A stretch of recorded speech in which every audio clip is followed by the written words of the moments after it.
It is 3 in the morning, and you are still awake, staring at a ceiling that has no answers, replaying a conversation that already ended, rehearsing a future that has not even begun. Your body is exhausted, but your mind refuses to rest, because somewhere along the way, you convinced yourself that if you just think about it enough, you will finally feel safe. But you never do. You just get more tired, more anxious, and further away from the peace you are desperately searching for. And here is the truth nobody has told you yet. This is not a mental health problem you were born with. This is a spiritual disease you were never taught to treat. And tonight, that changes. Overthinking is not weakness. It is not personality flaw. It is a symptom of a soul that stopped trusting the one who already has the plan written. You have been trying to solve tomorrow with a mind that cannot even predict the next 5 minutes, and you have been doing it alone, carrying weight that was never yours to carry in the first place. Somewhere along the way, you started believing that control was safety, that if you just analyzed every angle, prepared for every outcome, and imagined every disaster, you would finally be ready. But readiness built on fear is not readiness at all. It is exhaustion wearing a disguise. Think about the last time spiraled. It probably did not with something massive. It started small. A text that was not answered fast enough. A comment from someone you love that did not sit right. A decision you made last year that you are still questioning today.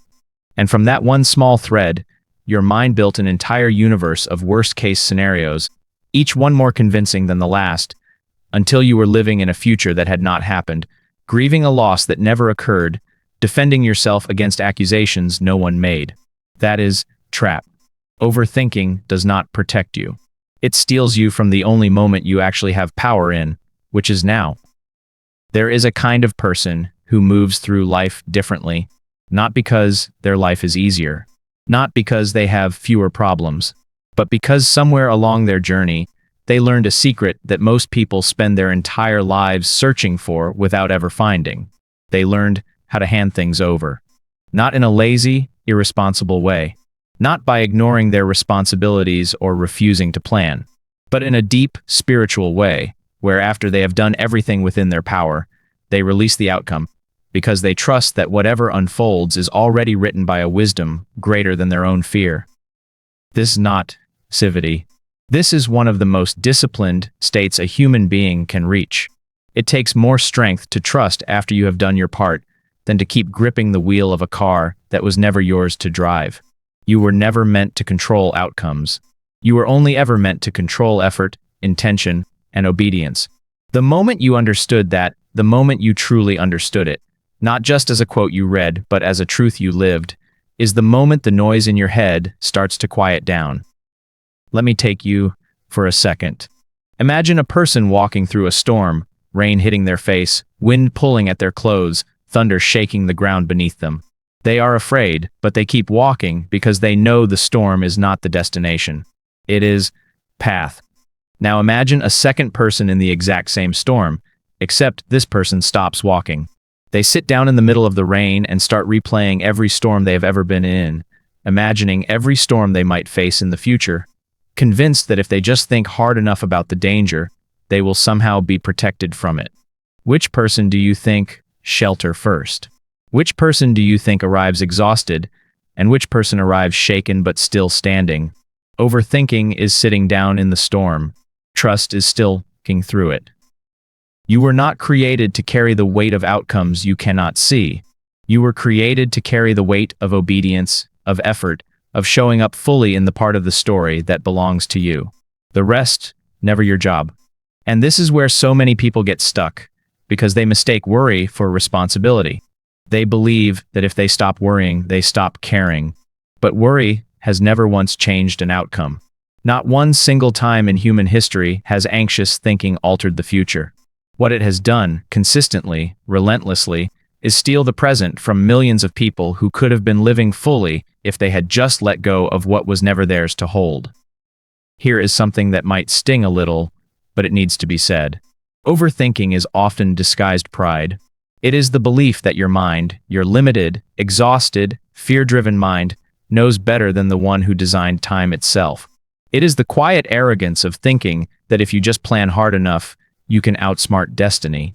But destiny does not bend to anxious thoughts. It bends to sincere effort followed by surrendered trust. The moment you accept that you are not in control of outcomes, only of your actions, is the moment you stop fighting a battle you were never equipped to win. Think about the people you admire most. Not the ones who look perfect online, but the ones who have actually been through real fire and came out with light in their eyes instead of ash in their hearts. Every single one of them has a story of loss, of fear, of nights where they did not know how they would make it to morning. What separates them from those who broke under the same pressure is not that they never overthought. It is that at some point, they made a decision. They decided that they would no longer let their mind run the show. They decided that fear could visit, but it would not be allowed to move in and live there permanently. You have probably had that moment too, even if you have not recognized it yet. A moment where you were so tired of spiraling that you finally said, out loud or in your heart, I cannot keep doing this to myself. That moment, weakness. That moment is the beginning of your awakening, because pain has a purpose, and sometimes the purpose of exhaustion is to break you open enough that you finally stop trying to control everything and start trusting something greater than your fear. Here is what nobody tells you about overthinking. It feels productive. It feels like you are doing something. Your heart races, your thoughts move fast, your body feels alert, and somewhere deep inside, it tricks you into believing that this chaos is progress. But it is progress. It is counterfeit. Real progress is calm. Real progress is one decision made with clarity, not 50 scenarios imagined in panic. The mind that overthinks is not a mind that is working harder. It is a mind that has lost trust in the outcome and is trying to compensate with noise. So how do you actually begin to heal this? Not with a single trick, not with a 5-minute breathing exercise that fades the moment life gets hard again, but with a complete shift in how you see your role in your own story. You are not the author of your life. You are a character walking through a story that has already been written, and your only job is to play your part with excellence, with sincerity, with effort, and then trust the author to handle the plot. This does not mean you stop planning. It does not mean you stop working hard.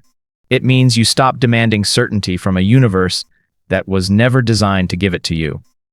There is a particular kind of freedom that comes when you finally accept that uncertainty is not your enemy. It is teacher.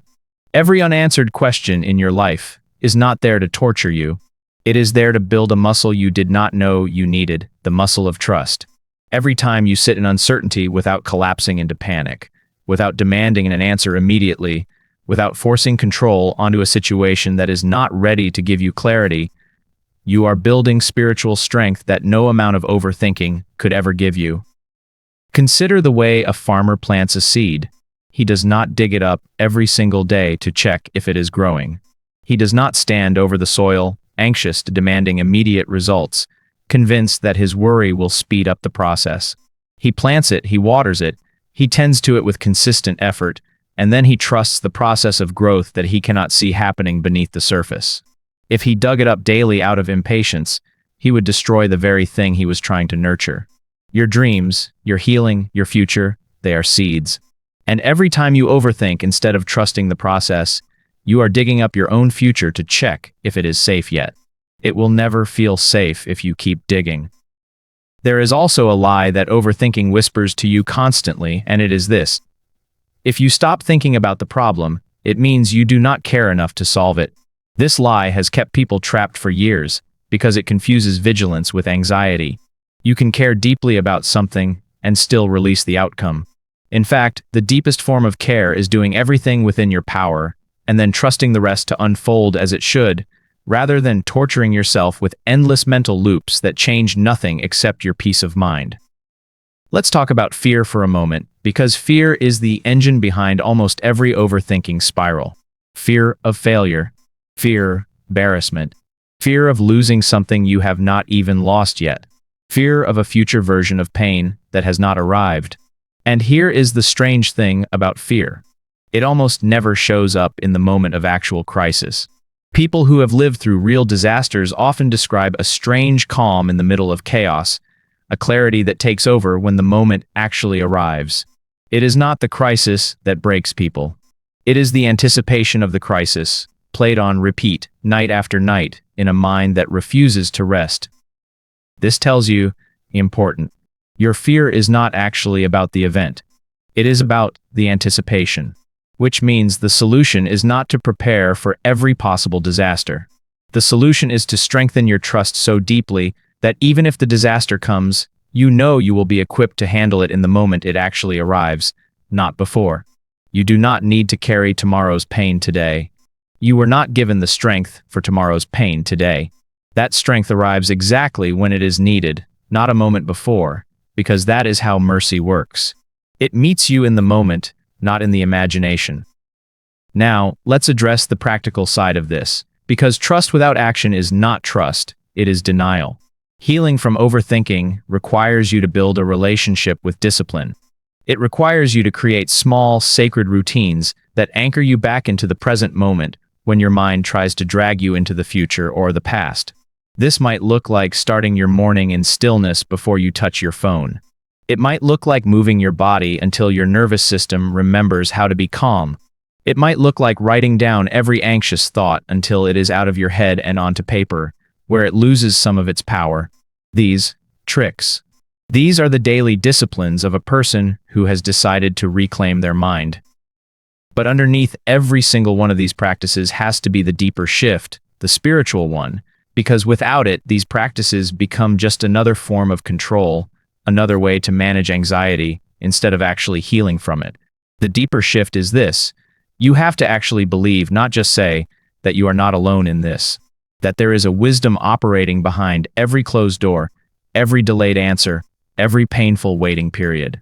That the very things you are overthinking right now are already being handled by a plan that is better than anything your anxious mind could design in the middle of the night. Think about a time in your past when you were absolutely convinced something was the end of the world. A relationship that ended. A job through. A dream that seemed to die. And now, from where you are standing today, look back at that moment. Did it actually destroy you? Or did it redirect you? Did it close a door only to open one you could not have seen from where you were standing then? This is not a coincidence that happens once in a while. This is a pattern. This is proof, written into your own life story, that what feels like collapse is often just redirection in disguise. And if it has happened before, again and again, why do you still doubt that it will happen again now? This is the part where you have to make a decision, not a passive hope, but an active decision. You have to decide that you are done outsourcing your peace to circumstances you cannot control.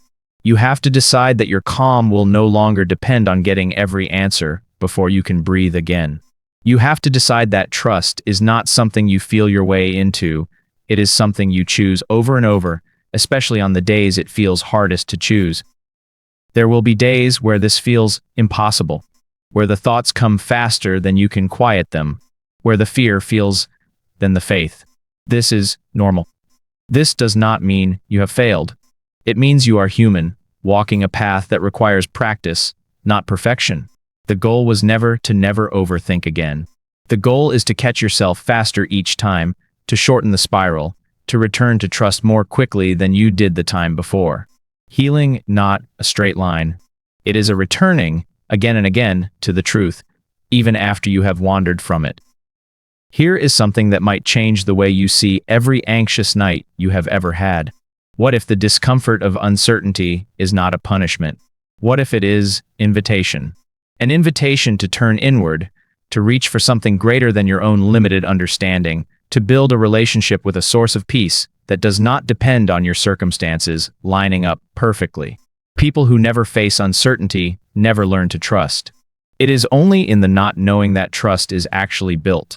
If you always had the answer, you would never need faith. The very discomfort you are trying to escape is the exact place where your strength is quietly being built. You have to stop asking, why is this happening to me? And start asking, what is this building in me? That single shift in questioning changes everything. It moves you from victim to student. It moves you from someone life is happening to, into someone who is being shaped by every single trial, every sleepless night, every unanswered question. And one day, and this day always comes if you keep walking, you will look back at this exact season, the one you are in right now, and you will realize it was not the collapse you feared. It was class you needed.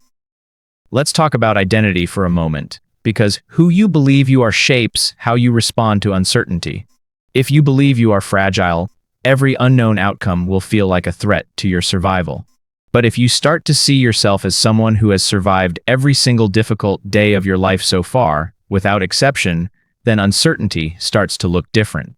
It stops being proof that you will break, and it starts being another data point in a long pattern of you making it through. You have a 100% success rate of surviving your hardest days. Every single one. That, not luck. That is evidence of a strength inside you that you have not fully given yourself credit for. There is a version of you on the other side of this season, calmer, steadier, less shaken, things that used to keep you up at night. That version of you is not a fantasy. It is direction. Every time you choose trust over spiraling, every time you do the work and then release the outcome, every time you catch an anxious thought and gently return it to its place instead of letting it run wild, you are taking one more step toward becoming that person. It does not happen in a single dramatic moment. It happens in 1,000 quiet decisions that no one else sees, but that completely rebuild who you are from the inside out. And here is something sitting with.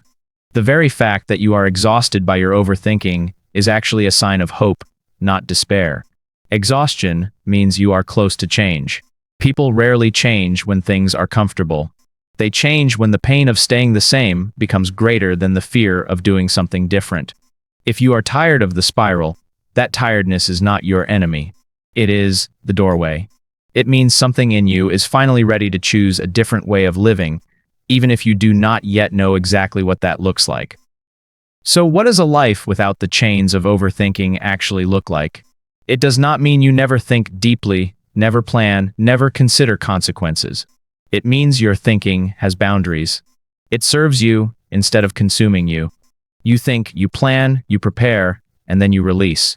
You do not sit in the same thought for 3 hours. You do not replay the same conversation 50 times. You do not lie awake designing disasters that may never come. You do your part, fully, sincerely, and then you rest, because you trust that the outcome is being handled by something wiser than your fear. This kind of peace is not something you stumble into by accident. It is something you build, brick by brick, decision by decision, morning by morning. It starts the moment you wake up and choose gratitude before you check your phone. It continues when you catch a spiraling thought and instead of following it down the rabbit hole, you gently bring yourself back to the present moment, back to your breath, back to what is actually true right now instead of what might be true in an imagined future. It grows every time you do hard things afraid and realize afterward that you survived, that the anxiety you felt was worse than the reality you faced. You are allowed to want things badly and still trust the process of how they arrive. You are allowed to work hard and still surrender the outcome. These, not opposites. They are partners. Effort and trust were never meant to be separated. Effort without trust becomes anxious striving that never feels like enough. Trust without effort becomes empty hope that never turns into anything real.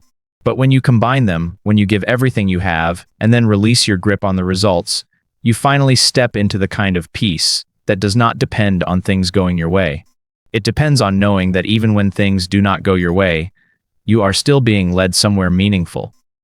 There is a strength in you that has not been fully activated yet. It has been buried under years of anxious nights, of trying to control what was never yours to control, of mistaking worry for wisdom. But that strength is still there, waiting for you to stop drowning it in noise long enough to hear it.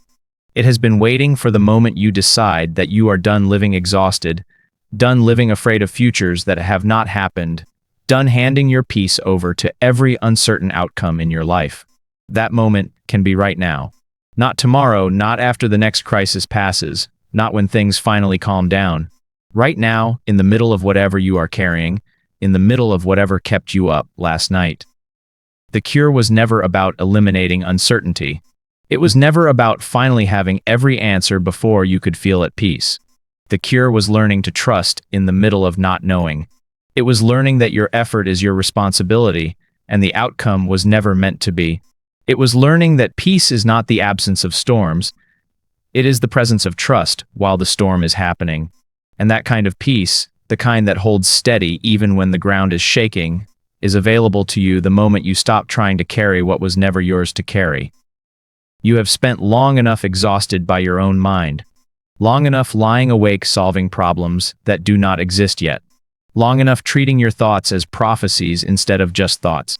Today can be that changes. Not because everything in your life suddenly becomes certain, but because you finally decide that you no longer need certainty to feel calm. You finally decide that doing your part and trusting the rest is enough. It has always enough.